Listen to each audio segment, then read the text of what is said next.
ফেরেশতার মতো চেহারা, পানি দিচ্ছে সকলে, আর হাতটা বুঝছে, চোখটা আসলে এভাবেই করতেছে, রাখতে পারতেছিলাম না পানি।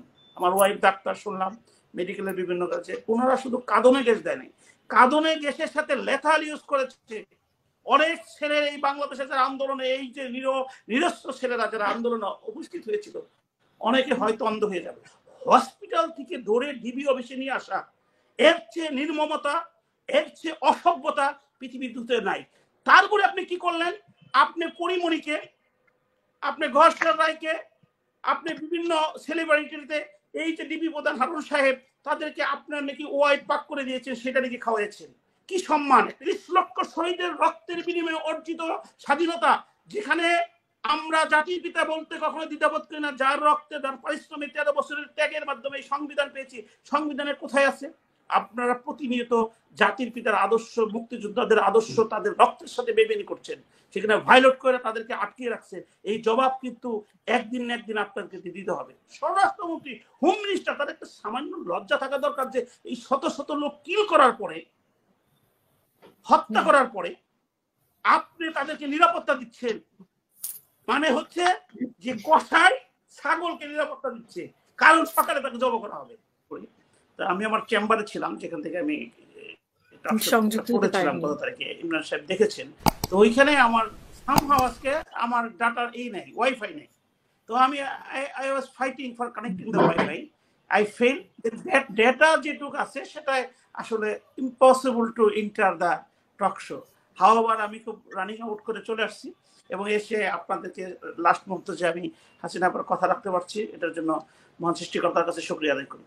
যে কথাগুলো আপনি বলেছেন, প্লাস হচ্ছে যে আমার কিছু কথা বলা খুব জরুরি দরকার, যে কারণে আজকে টক শোতে আমার পার্সোনাল ইন্টারেস্টটা খুব বেশি ছিল। এই জন্য হলো যে আজকে আপনাদের সাথে কথা বলছি, আপনারা যারা দেশের বাইরে আছেন, বিশেষ করে আপা আছেন দেশের ভিতরে, আমাদের সত্যি বলতে, না আপাও দেশের বাইরে, আপা আমেরিকা থেকে।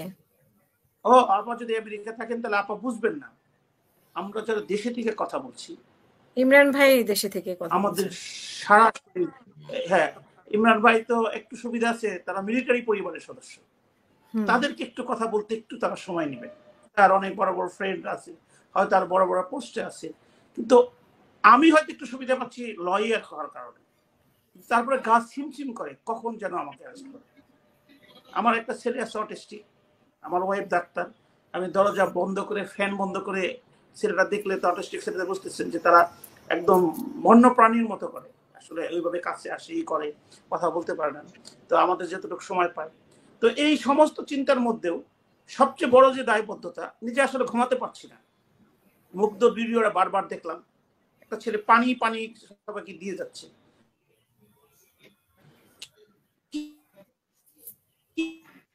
কি সুন্দর সোনার বাংলা, সোনার মানুষ। আশা ভাই আপনার কেটে কেটে আসছে, আপনাকে মনে হয় বাসা থেকেও কথা বলতে দিবে না। যারা আওয়ামী লীগ, বিএনপি, জামাত আন্দোলন করি, সমাজের জন্য কাজ করি, আপনাদের মতো টেবিলে যে, আচ্ছা আপনি ওই যে মুগ্ধর কথা বলেছিলেন সেখান থেকে আমরা শুনতে পাইনি, সেখান থেকে আপনার মুগ্ধ পানি পানি করছে সেই পর্যন্ত আমরা শুনতে পাচ্ছি। আমি আবার বলছি যে এই যে গা ছিমছিম করে, যে আমার একটা ছেলে অটিস্টিক, আমার ওয়াইফ ডাক্তার, আমি যখন বাসায় চলে আসি বেলটা দেওয়ার সাথে সাথে আমার ছেলেটা ওয়েট করে, ও গলাও ধরতে পারে না কিন্তু লাফায়, তাকে যদি আমি কাছে নেই, তাকে বুঝতে আমার কয়েক মিনিট সময় লাগে। তো আমি কিন্তু গা ছিমছিম করে যে আমি যে কোনো মুহূর্তে অ্যারেস্ট হয়ে যাবো, যে কোনো মুহূর্তে, কারণ বাংলাদেশ থেকে আমি একটু কথা বলার চেষ্টা করছি আমার বিবেকের কথা, কিন্তু আমি ভয় পাচ্ছি না। কেন ভয় পাচ্ছি না তা জানেন? এই যে মুগ্ধ ছেলেটা, সোনার বাংলার একটা সোনার ছেলের জন্ম হয়েছিল, যারা আন্দোলন করছে, একটা ইয়াং, কি সুন্দর, মানে ফেরেশতার মতো চেহারা, পানি দিচ্ছে সকলে, আর হাতটা বুঝছে, চোখটা আসলে এভাবেই করতেছে, রাখতে পারতেছিলাম না পানি। আমার ওয়াইফ ডাক্তার, শুনলাম মেডিকেলের বিভিন্ন কাজে, ওনারা শুধু কাঁদনে গ্যাস দেয় নাই, কাঁদনে গ্যাসের সাথে লেথাল ইউজ করেছে। অনেক ছেলের এই বাংলাদেশের যারা আন্দোলনে, এই যে নিরস্ত্র ছেলেরা যারা আন্দোলনে উপস্থিত হয়েছিল, অনেকে হয়তো অন্ধ হয়ে যাবে, কারণ তারা জাতীয় চক্ষু বিজ্ঞান ইনস্টিটিউটে গিয়েছে, সেখানে আমার পরিচিত ডাক্তার আছে, তারা বললো যে তারা কোনদিন এই ভয়াবহতা দেখে নাই।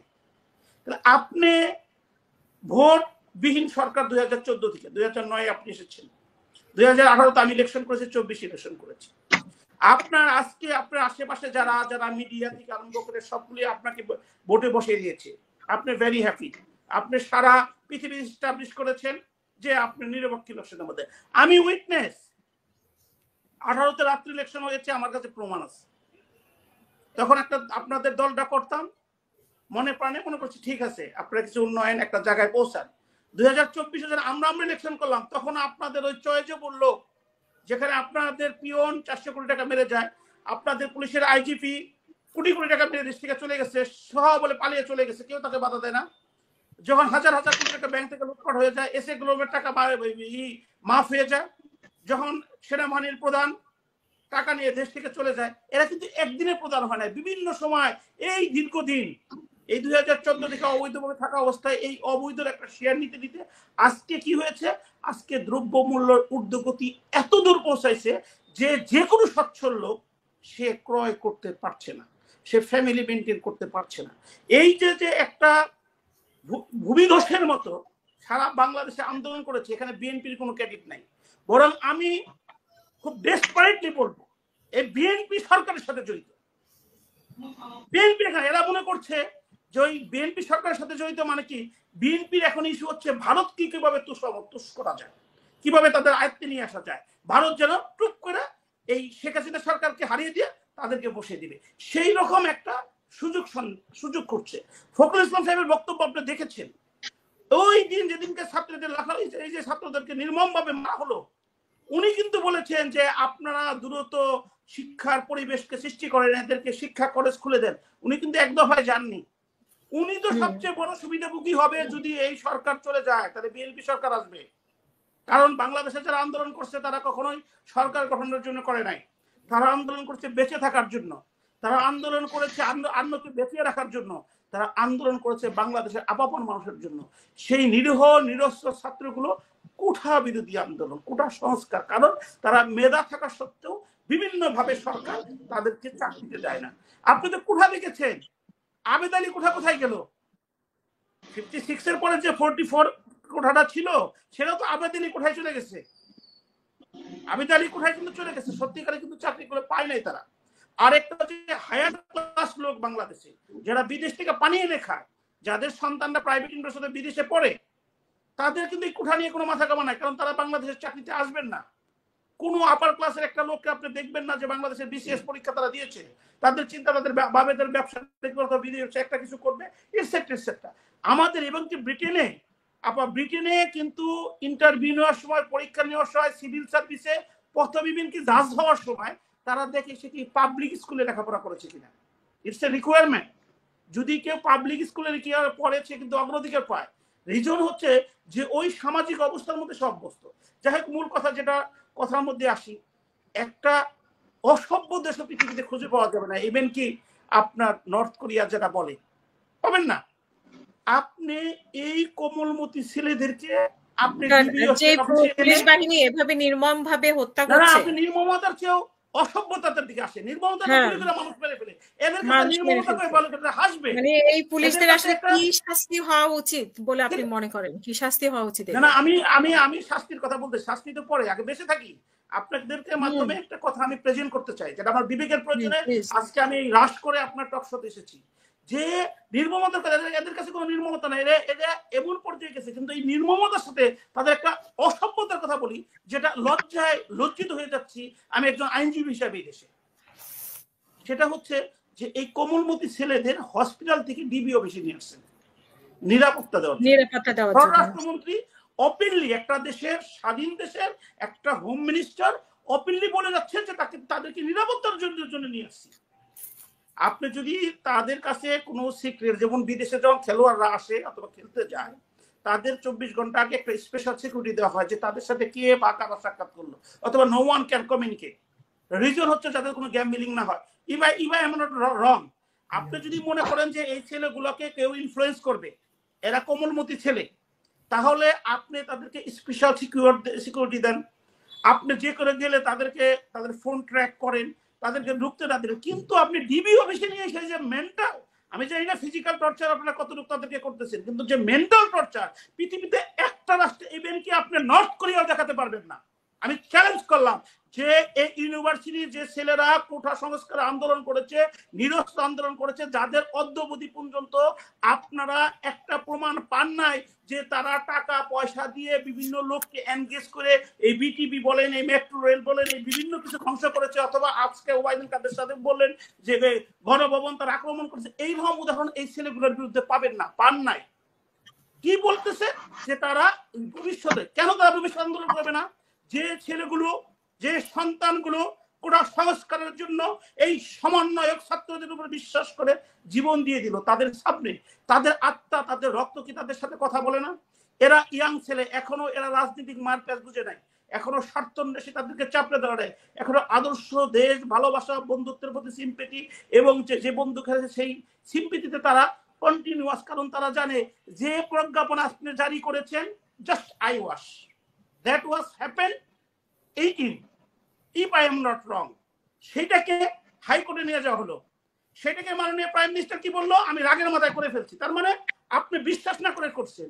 অ্যাপিলেট ডিভিশনের বাংলাদেশের প্রধান বিচারপতি কি বললেন, যে কিনা এই ছাত্রলীগ, যে ছাত্রলীগ রেপ করে ইউনিভার্সিটিতে, যে ছাত্রলীগ তার সহপাঠীর স্ত্রীকে রেপ করে, সেই ছাত্রলীগের ফুলের তোড়া নিয়ে আপনি প্রধান বিচারপতি হয়েছেন।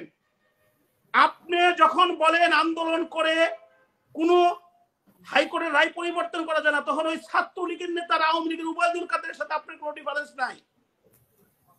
আপনি যখন এত বড় একটা সেন্সিটিভ বিষয়, হাইকোর্ট একটা রায় হলো প্রজ্ঞাপন, এক্সিকিউটিভ অর্ডার, এখানে একটা আন্দোলনের মাধ্যমে 6 বছর আন্দোলনের মাধ্যমে 2018-তে মাননীয় প্রাইম মিনিস্টার পার্লামেন্টে এটাকে অ্যাডমিট করলো, সেটা একটা হাইকোর্টের রায় আপনি স্টে দিয়ে দিলেন। আবার কি বললেন, স্ট্যাটাস কো দিলেন। কেন স্ট্যাটাস কো? আপনি যদি স্টে দিয়ে দিতেন, ছাত্রদের বলতেন যে আমরা সর্বোচ্চ সময় এটা করে দিচ্ছি, আপনি যদি দেশের মানুষকে ভালোবাসতেন, দেশের মানুষের প্রতি আমার আপনার দায়বদ্ধতা থাকতো, তাহলে আপনি স্টে দিয়ে ইমিডিয়েটলি এটা ফিক্স করতে পারতেন। তা ফিক্স না করে কি করলেন, আমরা যেমন 9/6/2024 মেলা ফাইট হিসাবে সর্বোচ্চ করে 29 আগস্ট 2024 পর্যন্ত ওকালতি পেশা বাংলাদেশ থেকে বন্ধ করে রেখেছেন, ঠিক একইভাবে আপনি এটা কি করলেন, 7 আগস্ট ফিক্স করলেন। এবং এটা একটা ছেলে খেলা হয়ে গেল দেশে, যে কারণে বিশ্বাস কারো প্রতি নাই। এখন এই প্রজ্ঞাপন যে আবার 2 দিন পরে বাতিল না করবেন না, তার বিশ্বাসটা কি? ছাত্ররা সুন্দর বলেছে যে আজকে এই প্রজ্ঞাপন একটা 2জন মুক্তিযোদ্ধার ছেলে করেছে, 2 দিন পরে একজন যারা আমাদের এই উপজাতি আছে তারা করবে, 2 দিন পরে একজন প্রতিবন্ধী করবে, তার গার্জেন করবে। তাহলে তো এটা কোনো, এটা পার্লামেন্টে যতক্ষণ পর্যন্ত না হবে ততক্ষণ পর্যন্ত আমাদের আন্দোলন চালিয়ে যেতে হবে। সেকেন্ডলি হচ্ছে এই যে তাদের ভাইদেরকে মারা হলো, এই যে পুলিশ নির্মমভাবে অত্যাচার করলো, তা আমরা যেহেতু নিরস্ত্র, আমরা তাদের বিচার চাই এবং যারা যারা জড়িত আছে তাদের সাথে বিচার চাই। এই ছেলেগুলোকে প্রথমে বললো যে না আমরা তাদেরকে কোনো ধরনের টর্চার করতেছি না, এই করতেছি না, হসপিটাল থেকে ধরে ডিবি অফিসে নিয়ে আসা, এর চেয়ে নির্মমতা, এর চেয়ে অসভ্যতা পৃথিবীর দুতে নাই। তারপরে আপনি কি করলেন, আপনি পরিমণিকে, আপনি ঘোষাল রায়কে, আপনি বিভিন্ন সেলিব্রিটিতে এই যে ডিবি প্রধান হারুন সাহেব, তাদেরকে আপনার নাকি ওয়াইট পাক করে দিয়েছেন, সেটা নাকি খাওয়াইছেন।